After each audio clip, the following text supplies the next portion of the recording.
Welcome aboard Just Jets with your captain, Matt O'Leary. Buckle up and enjoy the ride.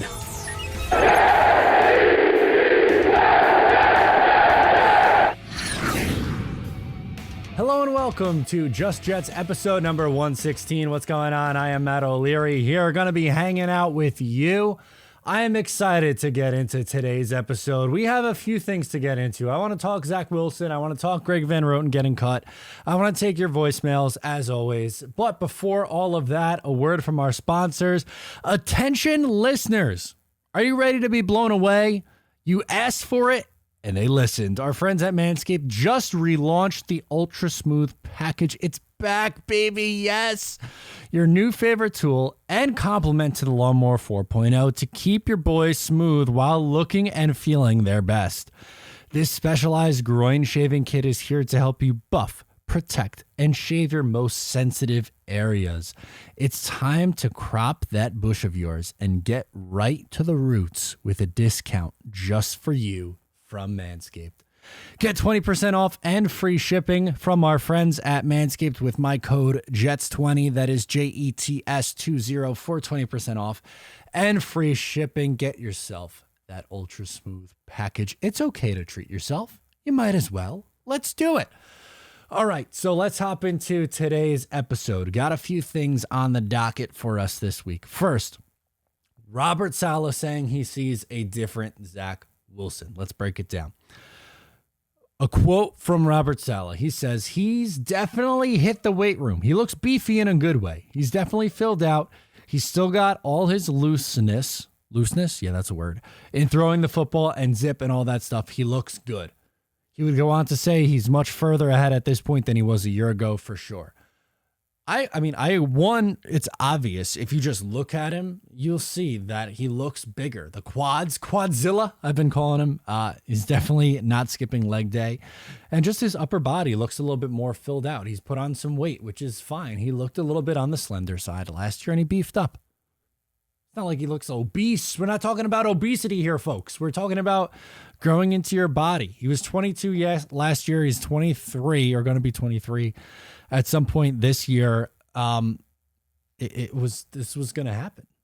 It's okay. We were going to see Zach Wilson grow up. Our baby boy is growing up in front of us. I think this is only going to help him. If he gets sacked, I mean, we know he's going to get sacked, but you would imagine that it would help having a little bit more muscle on top of him and a little bit more weight on his bones. If he runs with the ball, maybe he won't get killed, which is a plus. I think he should run the ball because when he did, he was extremely effective last year in the second half of the season running the football. And the fact that he looks further ahead is great. We knew work ethic was never going to be an issue with Zach Wilson. Unless you were like just a hater and wanted to always put down Zach Wilson and never did an ounce of research on him, you knew that the effort was going to be there. I talk about it all the time, but he had to be pried out of the room, the quarterback rooms from Robert Saleh and Mike LaFleur. And in college, he was a film junkie as well. Like we spoke to people at BYU who said that he was always in there working and stuff like that. The spoiled rich kid narrative was always dumb, but I loved that in the offseason that he went around to his teammates and wanted to throw with them. And like, sure, you could do a Jets West thing like what Mark Sanchez did and like, hey, come out to me in California. We'll throw for a week. He took that proactive step and he traveled around to where his teammates were and he practiced with them. I love that. I really do. And does that necessarily mean that he's going to turn into a stud because of it? Of course not. No. But I think it's the right thing to do. He's doing everything right. His body looks better. He looks like he's progressing. The team around him is putting better pieces in front of him. Like all the signs are there. Sure, we could just say it's LOL Jets forever and always. Zach Wilson's going to suck because he was drafted by the Jets. We could do that. But that's no fun. That's not a legitimate narrative, or it shouldn't be. I hate that. It's lazy analysis. It's, oh my God, this quarterback can't be good because of where he was drafted, or what's even worse is what school he went to. I hate that. You can't possibly, a BYU quarterback, you can't take a BYU quarterback, can't do it. Oh, yeah. Because there was a ton of success stories about Wisconsin quarterbacks before Russell Wilson, right? And Miami of Ohio, quarterback university, man. They just kept cranking them out before Ben Roethlisberger. Texas Tech, the run of Texas Tech quarterbacks before we saw Patrick Mahomes come into the league. Clemson quarterbacks before Deshaun Watson. They made tons of names for themselves. Yep, totally. It's all BS. The narrative that you can't take an Ohio State quarterback or you can't possibly take a BYU quarterback or whatever the BS narrative was. You can't do it. Stupid. I hated it. I always hated it. But Zach Wilson coming back and working this week and looking the way that he did. And I mean, the backwards hat with those legs. Woof. Kid's ready. Kid's ready to come out and play in year 2. I hope the numbers are there. Like I said, the team around him looks significantly better. And he seems to be doing all the right things. And year 2 in the same system, like there wasn't an overhaul on offense. You didn't get a new coordinator. Your coach didn't get fired. You weren't awful last year. So like these are all pluses. So I'm excited for that. I'm hoping that Zach Wilson really takes that year 2 jump. I think he can. The second thing that I wanted to get to in this start here before we get into your voicemails, and we have a ton to get into today, is I wanted to talk about Greg Van Roten for a minute. He got cut this week, and, it needed to happen. It needed to happen. And people are saying, well, why is it taking so long? Why are they waiting so long to cut Greg Van Roten? Don't worry. He's going to get cut. He's not going to be on the roster. And, well, he wasn't. And my thing with GVR, and people have said, well, he's a local kid. You like Ruckert so much. Why don't you like Greg Van Roten? Well, number one, last year wasn't any good. And number 2, I really didn't care for the Zach criticism and then the comments this offseason. So in week 3, which was Zach Wilson's 3rd ever start in the NFL, they play the Denver Broncos. And it was fresh after Zach Wilson looking absolute garbage against the Patriots in week 2. And Zach got killed in week 3. Well, I mean, week two in particular, but the offensive line really struggled in week 1 and week 3. In week 2, the offensive line was significantly better. That was one of the pluses. Zach had time to throw. He was just making terrible decisions. But in week 3, he was getting absolutely killed, crushed.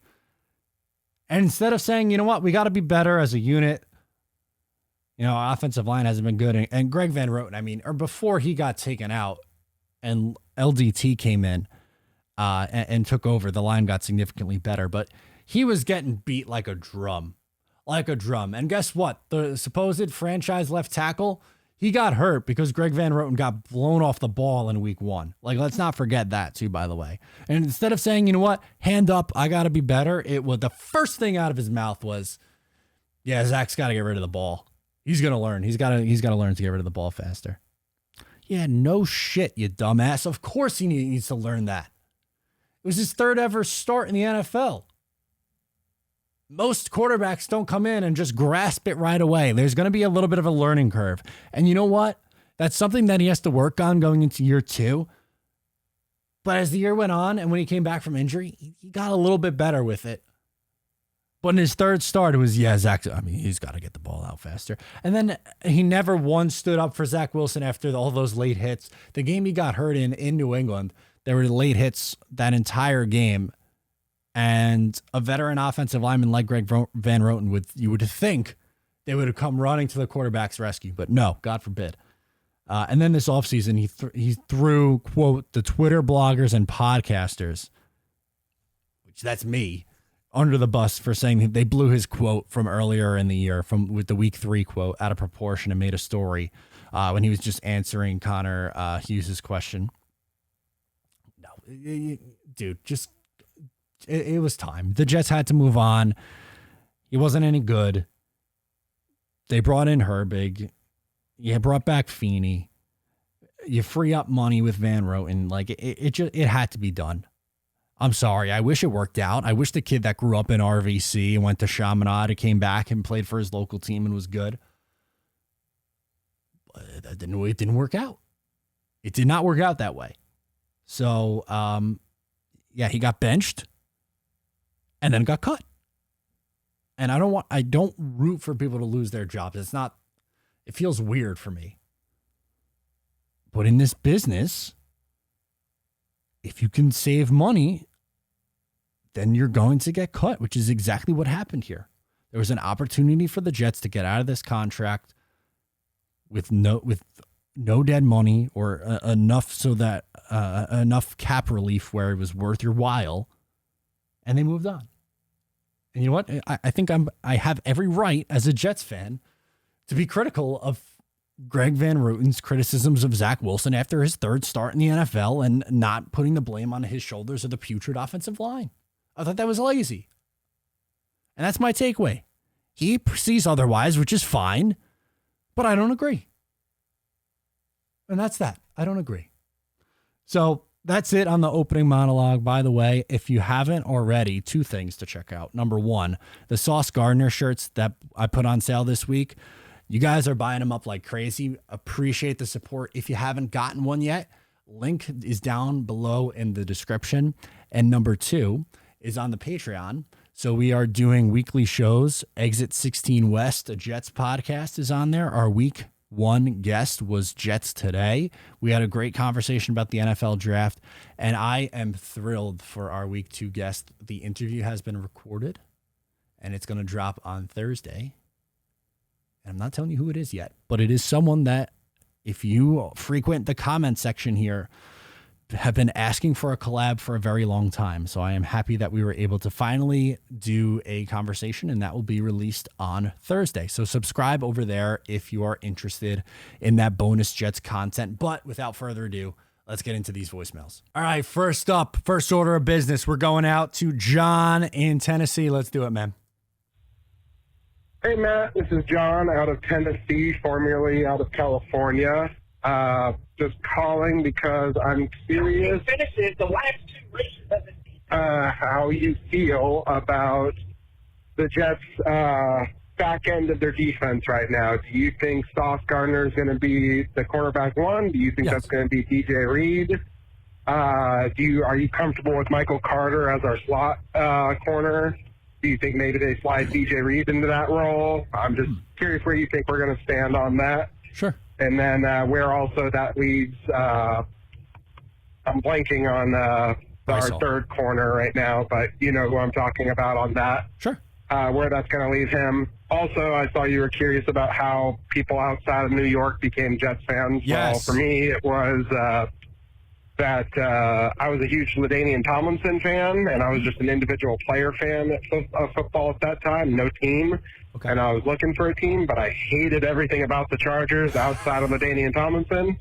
He came to the Jets, so I decided to watch Hard Knocks because of him, and just fell in love with the team. And yeah, I had one really good year, and I guess I joined in at a good time. I honestly had no idea the Jets were good at that time, but just liked what I saw in Hard Knocks. And but yeah, I had the one good year, and clearly I've been pretty loyal if I've stuck with them through the last bit. So anyways, thanks for answering my question, and go Jets.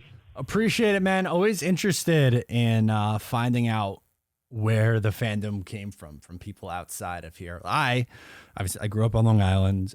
So me personally, my dad was a big Jets fan. So that was passed on to me. I live like 10 minutes away from Hofstra where they used to practice. So I saw them practice a ton during my childhood. And that's where I really became attached. The first year that I really remember, I've said this before, you guys probably know the story. The first year I really remember is 2003. I was 8. And then the 2004 Jets, when they went on the playoff run and they beat the Chargers in the first round of the playoffs, that was my launching point.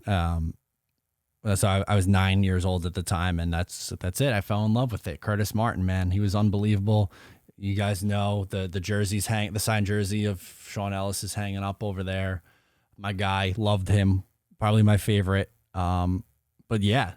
And as far as the secondary, interesting point about DJ Reed potentially being in the slot.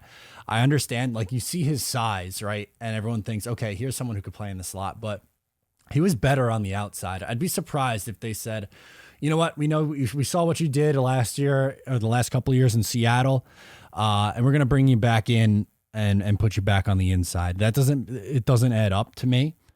I look at Eccles and Hall as depth. I think they're going to be behind Reed and Gardner on the outside, and I think Gardner will technically be the cornerback one.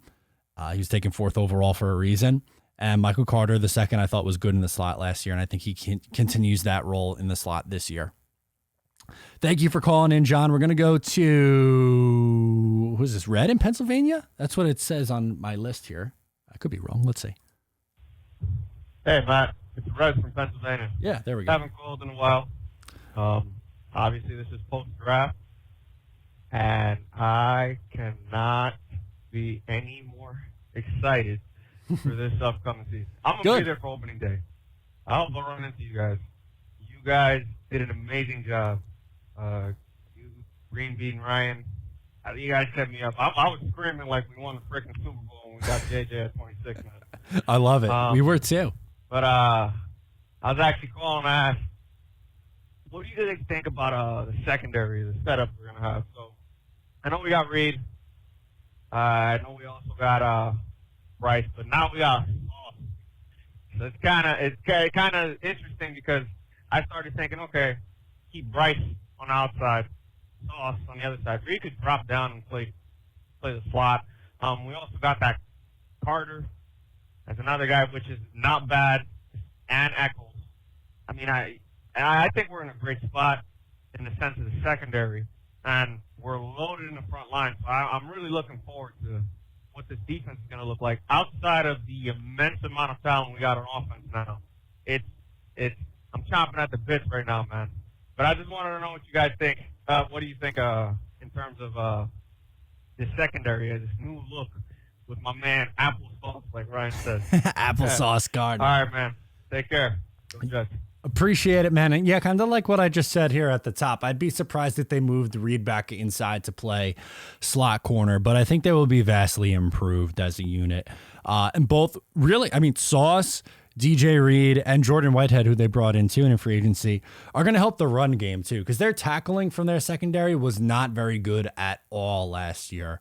And I don't think they're a completed unit. They obviously in the offseason took a significant step forward, arguably the worst defense in the league last year. I don't think they're going to be that bad again this year, but maybe they're like 20th in the league, which I could live with that if the offense takes a big step forward. They were 21 last year. If the offense moves up to a top half of league offense, I'd be thrilled. That's my goal. If the defense falls behind a little bit, I could live with that, just because the most important thing here is the development of number two. We all know that. The Jets will only go as far as Zach Wilson will take them. So if the defense is a little bit behind, you live with it. We can absolutely live with that. But I think they'll be better. And obviously, I like Hall a lot. So I'm sad to see Bryce Hall not be a starter. I don't think he will start. But number one, injuries happen. And number two, like, there are times where you're going to need four corners on the field. He'll get his playing time. I'm not too beaten up about that. But they have significantly more depth now, which is a major plus. Let's go, Brian from Virginia. Let's do it, dude. Hey, Matt. This is Brian. I'm calling from Virginia.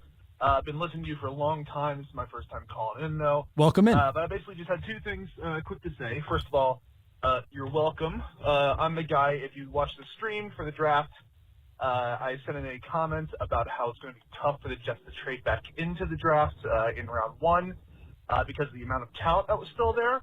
And literally, as soon as Ryan pulls up my comment, the Jets move up to get Jermaine Johnson. So thank you. I'm taking full credit for that. I love it. The world. Love it. You are welcome. The second thing is I listened to one of the streams the other day as well. That's great. And I think someone asked a question about which jersey do you regret the most, and you brought up Lev Bell, and that brought up just memories of how excited I was when we got him and how horrible it turned out.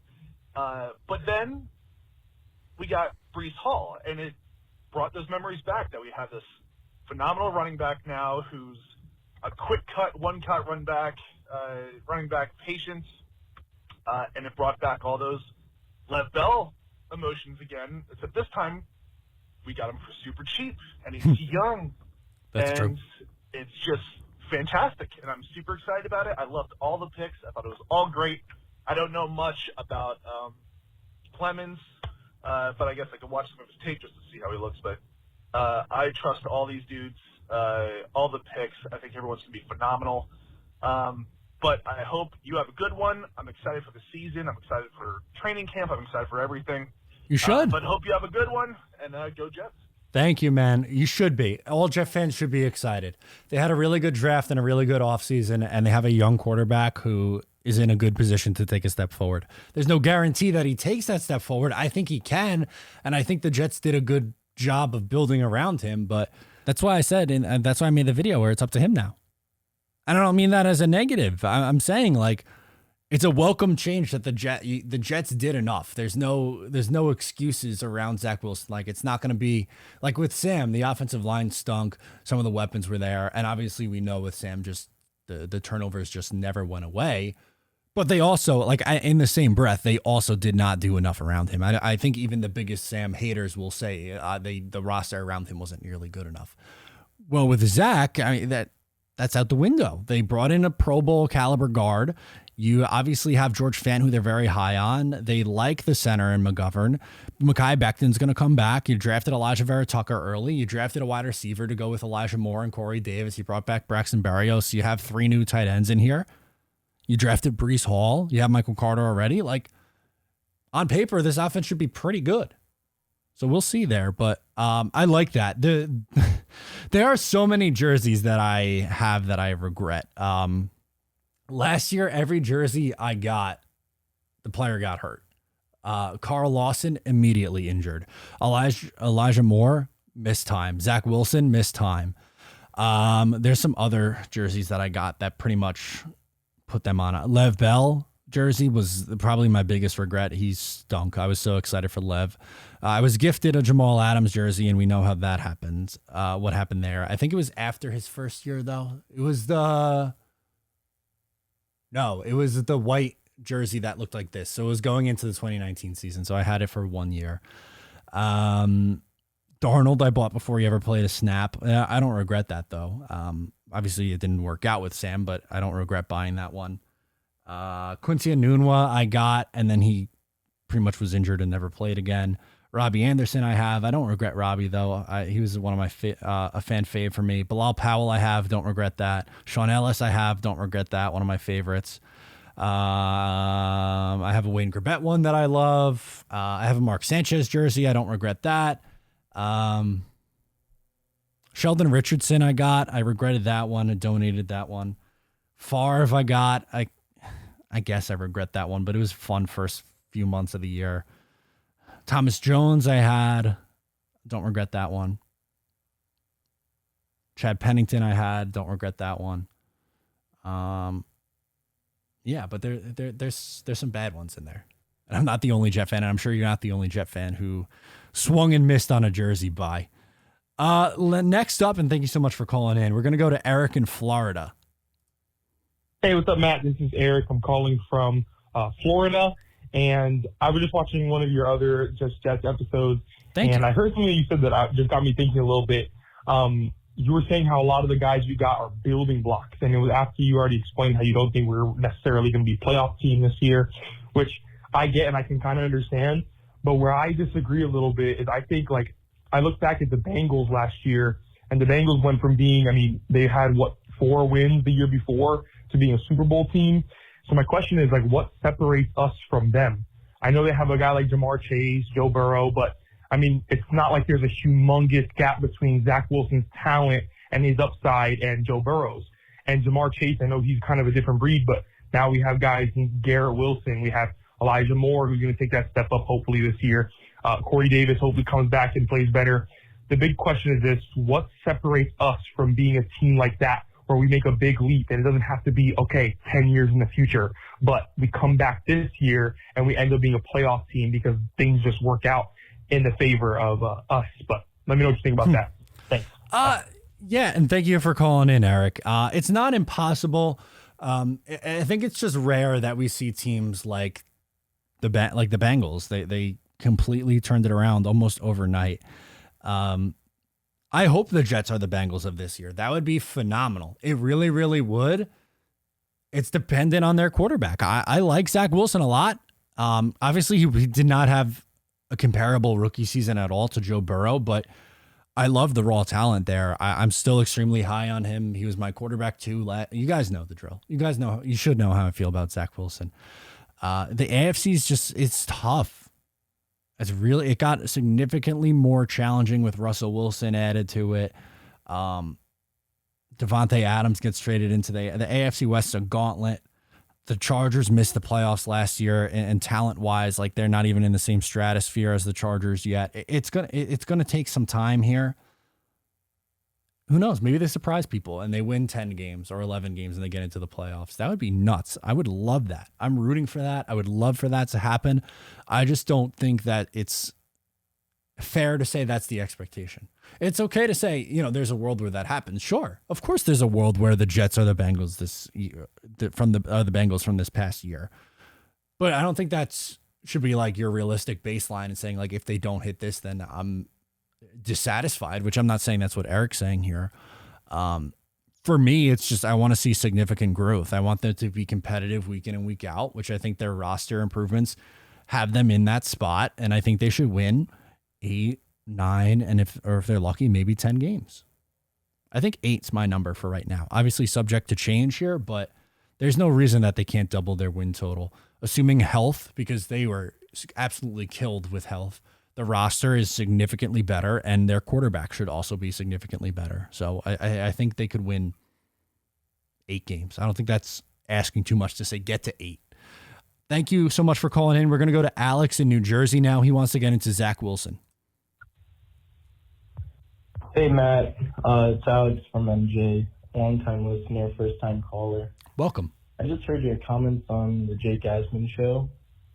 And you were talking about how if Zach Wilson doesn't work out,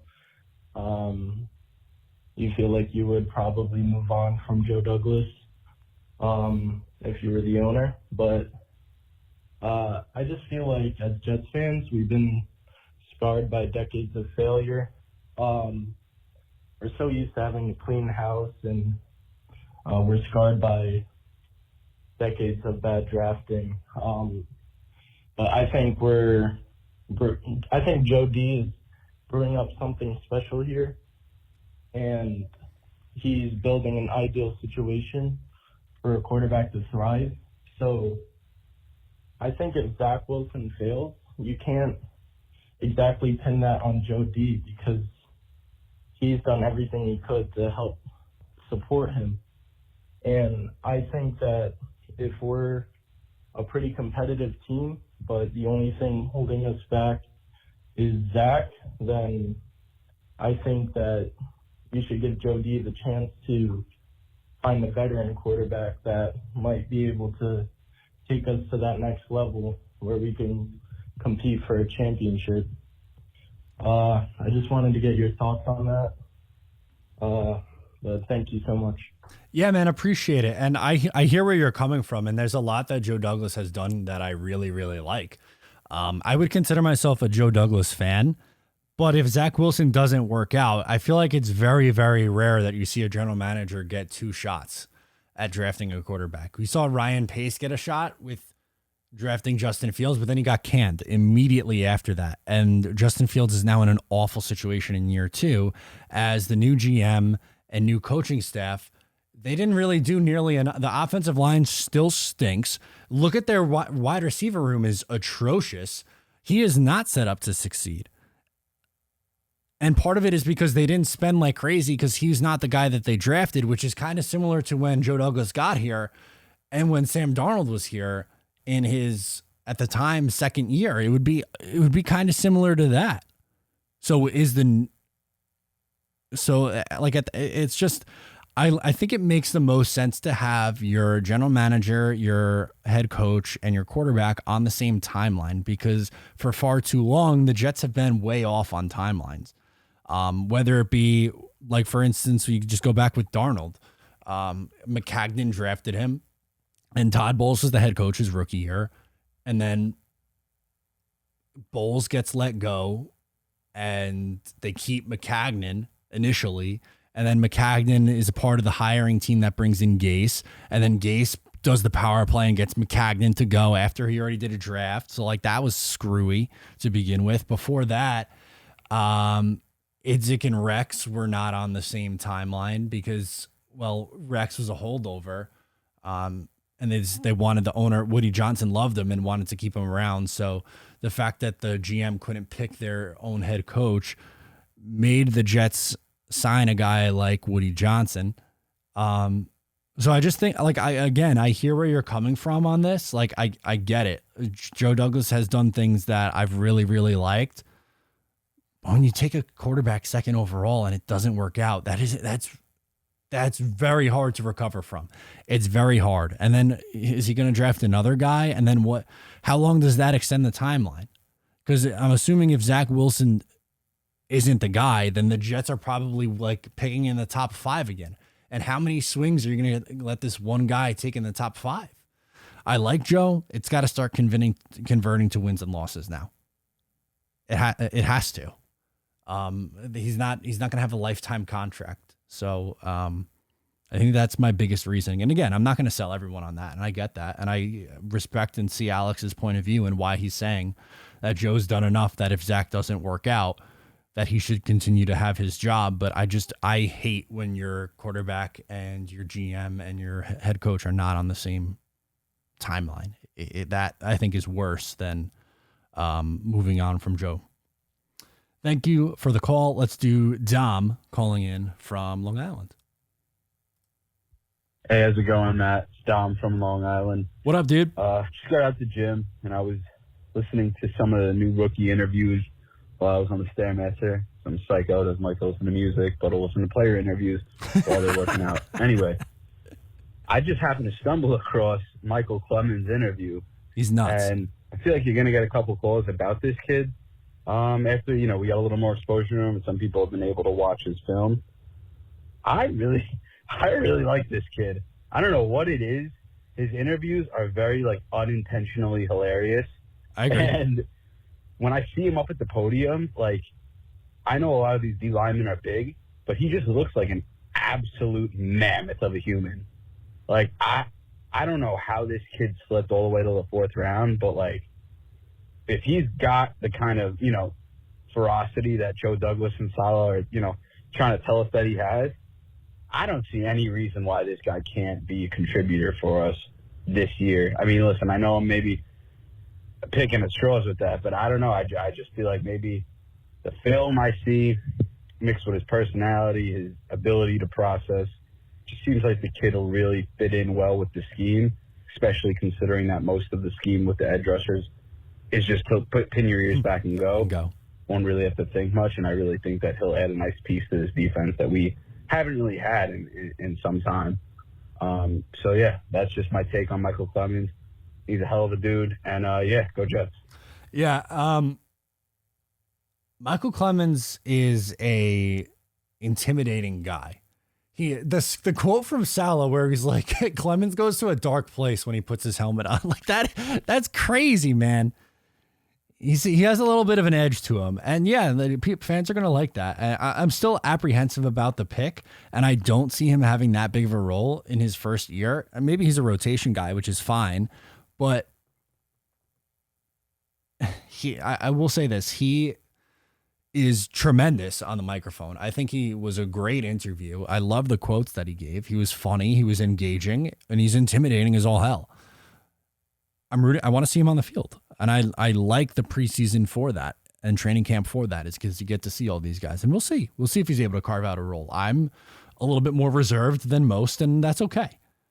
We'll see. I'm rooting for him to prove me wrong, I guess. All right, let's do Shane calling up next from Jersey. What's up, Shane? Let's do it, man. Hey, Mr. Matt O'Leary, Shane from Jersey giving you a call. Today I wanted to ask you about Sauce. Really warming up to the pick. Love that we have him. I'm excited and thrilled, as is every other fan.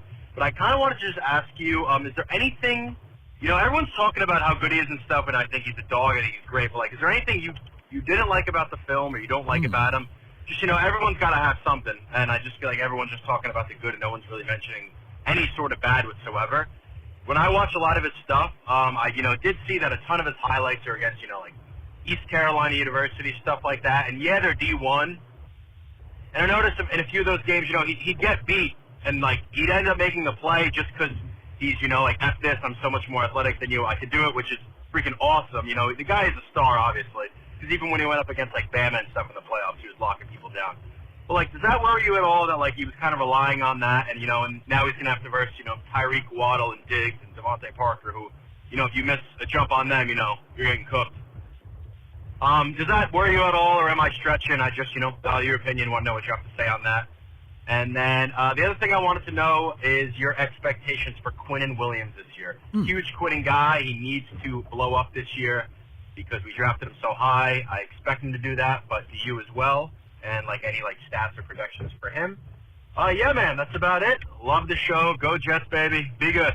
Thank you. Appreciate the kind words. And I was just I was curious. So while you were talking there, I pulled up the scouting report from NFL.com. And there's a lot of positive in here. Some of the negatives with him is the skinny legs and below average build, which I think he'll grow into a little bit. He's 6'3", 190. So yeah, he's a little bit on the skinny side, but I don't know. I like those tall and lanky corners, so it's going to be hard for me to complain. Early in his career, and this is something that he got over, but earlier in his career, penalties was an issue. He had a lot of holding and interference calls. Last year, he only had 2, I believe, but he had 7 in 2020 and 5 in 2019. And you could get a little bit grabby at times. That's really the only like weaknesses that I could think of. Again, when someone goes in the top of the draft like that, it's going to be very, very difficult to find major flaws with their game. I think maybe like, I don't expect him to come in and be like, he's not going to allow a touchdown his first year, just like he didn't allow a single one in college. Like, there are going to be times where he struggles. It's a tough transition going from even a good college football team to the NFL, but I think for the most part, he'll be steady. I think he'll be good, but at times maybe the penalties will be a little bit of an issue. But he's got great speed. He's got great length. He could find the ball and make plays on the ball. I think I really have a hard time thinking he's going to bust. And obviously, clearly, Shane's not saying that either. But like, I don't know. Just going through here, I'm seeing an overwhelming amount of positive. But if you want to nitpick, I guess the skinniness, and he can get a little grabby at times with penalties. And as far as what was the second part here? Sorry. Quinnen Williams. I think he'll be good this year. I expect Quinnen Williams to be very, very good because I think having an edge pass rush and a legitimate edge pass rush is going to help. I think we can see him get 8+ sacks this year. Double digits, I'm going to say no, but I think he can get 8 or 9 sacks this year, Quinnen Williams. And I think he'll be good. And I think he'll be a second contract guy with this team. I really do. Thank you for the call in, Shane. Let's do Will calling in from Dallas. Hey, Matt. Will calling from Dallas. So last week you had someone from West Virginia call in, and maybe you were talking to him specifically, but you asked them. No, I want to hear it. Let's do it. Why he's a Jets fan or how they became a Jets fan. And since I was born and raised in Dallas, and I just wanted to give my story just because I think it's kind of cool. So my grandpa and grandma and my mom were all born in Jersey. They moved here when my mom was, 3, 4, something like that. But my grandpa was always a Cowboys fan, like even when they were in Jersey. I don't understand why. I think he was a big Tony Dorsett guy. But when I was about 8 years old, my dad was a loan officer for Countrywide and then later MetLife. And he became really good friends with this guy named Robert, who was in the cubicle next to him, and they played golf and everything. And one day he just said he was flying out to San Diego, and my dad asked him why, and he goes, "Oh, I'm going to watch my son-in-law play." So apparently this guy Robert was LaDainian Tomlinson's father-in-law. Oh, no way. So I got to meet LaDainian a couple of times, signed stuff for me. He got Peyton Manning to sign a card for me at the Pro Bowl. We have like 8 of his jerseys. Dude, that's sick. In my house, signed like to my dad, to me, footballs, all kinds of crazy stuff. No way. But when I was about 10, he was playing for the Jets, and he was my favorite player. loved him as a person, player, everything. So it just kind of stuck from there. Even after he left the Jets, I just kind of stayed a Jets fan. And although it hasn't been easy for the most part, it's awesome. I love this community so much, and I'm thankful for your show just because it connects me in even the smallest way with so many Jets fans across the country. Thank you. Just getting to hear all these different people call in, and even though I live, 3,000 miles from where most of these Jets fans are, it still feels like I'm a part of the community thanks to you and thanks to everyone that calls in. So yeah, I wanted to share my story. Wanted to thank you specifically for giving us an outlet to kind of all be a part of this awesome community. So thank you, Matt. Thank you for the work that you do. Thank you for everyone that calls in and making me feel like I'm somehow in New Jersey with all of you guys, New Jersey, New York, wherever you guys are at. Just appreciate everything you do. Love the show. As always, go Jets. Dude, that really means a lot, Will. Thank you. I really appreciate that. I hope you guys know how much I appreciate the support on the channel from the call-ins. Even like I know there's people who watch and don't either call in or don't like or interact, which is totally fine. So I'm not that's not everyone's thing, and I'm totally okay with that. But I appreciate the hell out of you guys, and these words really mean a lot. And I hope you guys know that I mean it genuinely, because I get to do. Because of the point that this channel has grown to the point where I get to do this more often, and I've been pretty forward and upfront. My ultimate goal is I want to be able to get to a point in my life and get to a point with this channel where I'm doing this full time. That's my ultimate dream, and that dream is getting closer. I'm not there yet. I'm still probably a few years away from getting to that point, but the point is, I am extremely confident that I'll be able to get to live out my dream, which is making Jets content every single day for an amazing community. And it's all because of you guys. Like if you guys don't tune in, then I'm talking into a camera to nobody. Like, and I probably would still do it. And like, that's the thing too. Like Will was open and honest with his story, and I loved it. That's such a sick story. And so was who killed in before, John from Tennessee, about his story, about how they became a Jet fan. But for transparency on my end, I've been honest with you guys. I want to be able to do this full time, and I've done content in some capacity since probably like seriously 2015, and for like the first few years, I mean, I did a lot of projects that weren't getting many views. So like the point is that even if I didn't have the audience that I do, I would probably still be doing it in some capacity because I love it. That's what I love to do. I went to school for broadcasting. I did a radio show for years. I worked in radio. I'm a bit of a broadcast nerd. I wanted to be a journalist. I wrote for my high school paper. Like all that. It's just, that's what I want to do with my life. And the fact that I am able to do it because of this platform that we built together on YouTube is just, I have to pinch myself every day. So I truly, truly appreciate it. Thank you for the kind words there, Will. It really means a lot. Let's go to Jay. Jay from New Jersey wants to do more Michael Clemens. All right, let's do it. What's up, Mattio? It's James from New Jersey. Oh, James, I'm sorry. So question for I you, wrote Jay for some this is right into Jay. Everyone's getting hyped about the Jets. Everyone's doing great things. The rookies look good. Everything's up and up. I have a question for you. One, give me more information about Michael Clemens. He's really a sneaky, I don't know, I think he's going to be good. I got a good vibe about him. But his voice is so deep and foaming, it scares me a little bit. He is I scary. think he's going to come and maybe be an impact player for us on the defensive rotation or the defensive line. I don't know if you ever saw the movie Game Plan with Dwayne Johnson, where like the football player yelled at his daughters like, "Don't touch the pants." That's what Mike Clemens reminds me of, a deep voice and just really smooth. His press conference You're right, was though. his media availability was really interesting. It's like, how do you do just turn on? I mean, snap the thing like just a switch.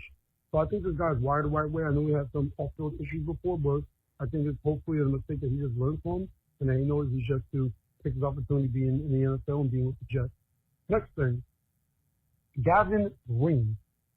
He's apparently Kevin Green's son, which I didn't know that we picked him up. I guess he's undrafted free agent. Do you have more information about him? What position does he play? Because I'm not sure what he plays. I guess he plays linebacker, but it's interesting. I guess we picked him in the undrafted free agent, but Gavin Green was available for media availability as well. But who knows? But anyway, I just want to call and ask that question. Thank you so much. And as always, Doja, talk to you, Matt. Yeah, I really appreciate that. Thank you for calling in.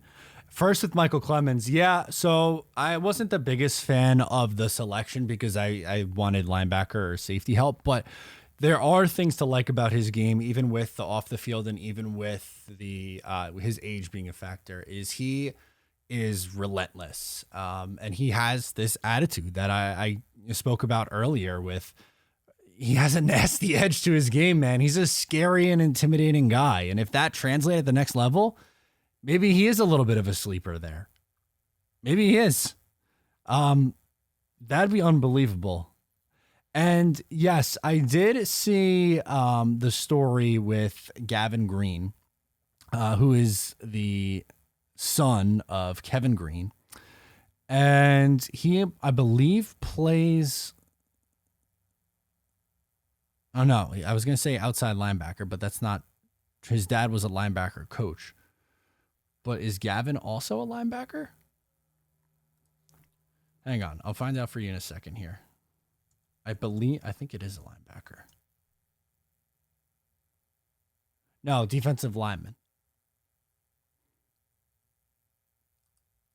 There you go. He plays D-line. You go back to here. I don't know a ton about him, though. I did see the story where he was trying out for the Jets, obviously, and that he was related to Kevin Green. And I think it's cool that he's getting this opportunity, man. I'm rooting for him. It's an uphill battle because he's at a position where they are extremely, extremely deep. Let's see if I could find some of his college numbers and see what he was able to do there. He played at Southern Mississippi. He played linebacker at Southern Mississippi way back in 2017. He didn't play a whole lot. He was on, where was he last year? He's a redshirt senior.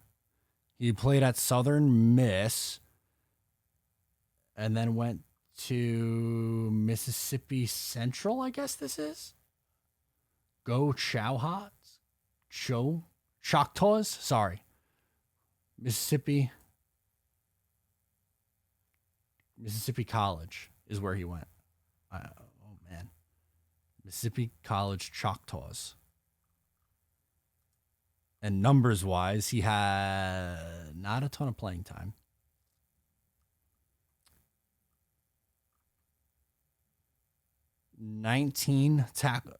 31 tackles, 19 solo tackles, half a sack, 3 quarterback hits. So he's going to have a little bit of an uphill battle, obviously, but I'm rooting for him. I think that'd be an awesome story. So I did see it. Like I said, I didn't know a ton about him, so I kind of just looked it up on the fly here. An older prospect, but it's a really cool story, and I'm rooting for it. I hope it works out for him. So that's going to do it on this episode. Oh, no, I'm sorry. No, we have one more. That's my apologies. We have Kaden calling up next is the last one. Kaden, what do you got for us? Hey, Matt, this is Kaden Smith calling in from upstate New York. This is about 1 week after the draft, so I'm calling in with some hot takes. I know it's a bit before the season, but just want to call in just some ideas I've been thinking of maybe some goals that the Jets could possibly hit for the 2022 season. So here they are. So number 1, Zach Wilson will break Broadway Joe's all-time passing record. I think that's like 4,300 yards or something like that. But I mean, with the development Wilson will take in year 2 and the weapons we put around him, I think there's there's a chance he could do that if everything gels together. Number 2, Brees Hall and Michael Carter will go for a combined 1,400 plus rushing yards, 12 plus touchdowns, 400 plus receiving yards, and 3 receiving touchdowns each. So lofty numbers, but they're going to be a great 1-2 punch together, and we know LaFleur will definitely find a way to use them in ways that will get them on the field and will make them work. Number 3, 2 of the 5 linemen will be Pro Bowlers. I'm going to say AVT, and then either Laken Tomlinson or Becton will be a Pro Bowler. I think we're going to have a great O-line this year. Number 4, Garrett Wilson and Elijah Moore will go for a combined 1,600 plus yards and 16 plus touchdowns. So they're going to be touchdown machines if this happens, and hopefully it does. And then number 5, Carl Lawson, Quentin Williams, and Jermaine Johnson will all have each 10 plus individual sacks. Whoa. This D-line is scary. It's got talent, and I think they're going to terrorize some opposing offensive lines this year. So that's what I got. Hope to see my call on the show, and can't wait for the season to start. Jet up. Let's go, Jets. Peace. Those are some very optimistic numbers. I like the energy, though. I hope all those come true. That would be tremendous. First, let's do Namath first. His record was 4,007 yards. So you would need 236 yards per game in order to clear that, which would be about middle of the pack in yards per game, which is possible. Last year, Wilson was 31st with 179.5, which that obviously has to go up. I would like to see him, I don't know, if we can get even, I'll settle for 225, get to 225, which would be top 17. I could live with that. We can live with that if in a 17 game season. So some of those other ones, the running backs, I think, will combine for probably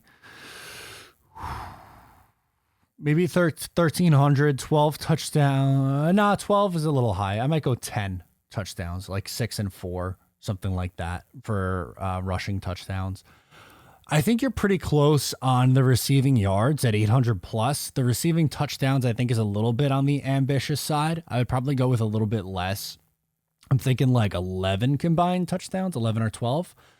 The Pro Bowlers, I think I'm going to say 1 on each side. I think the Jets will have 2 Pro Bowlers, 1 on the offensive side of the ball and 1 on the defensive side of the ball. I don't think you'll have 2 offensive line Pro Bowls from the same team. I think that's going to be pretty unlikely. And the 3 guys with 10 plus sacks, the Jets haven't had a 10 plus sack guy since Mo Wilk, right? In 2015. I think one of those 3 can hit him. And of that bunch, my guess would be Carl Lawson. I think Quinnen can do like maybe 8, let's say. And then Jermaine Johnson, not in year 1. I think he's going to rotate too much. I'm going to say like 6 for him, something like that. If he does more, great. I'm not at that point for him prediction wise. So now that's going to do it. Sorry, almost forgot Kaden was on my list here. Wanted to get to his question, but I appreciate the optimism there. Thank you so much for tuning in today. Once again, I am Matt O'Leary. Subscribe here if you are new, and I'll talk to you next time.